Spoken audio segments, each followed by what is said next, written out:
নামে জেলখানাতে যেদিন হইলাম বন্দি, জগৎ সংসার পর করিয়া দূরে বইসা কান্দি।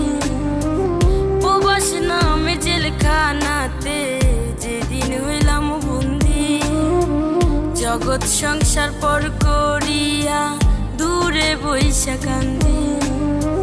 মা বাপে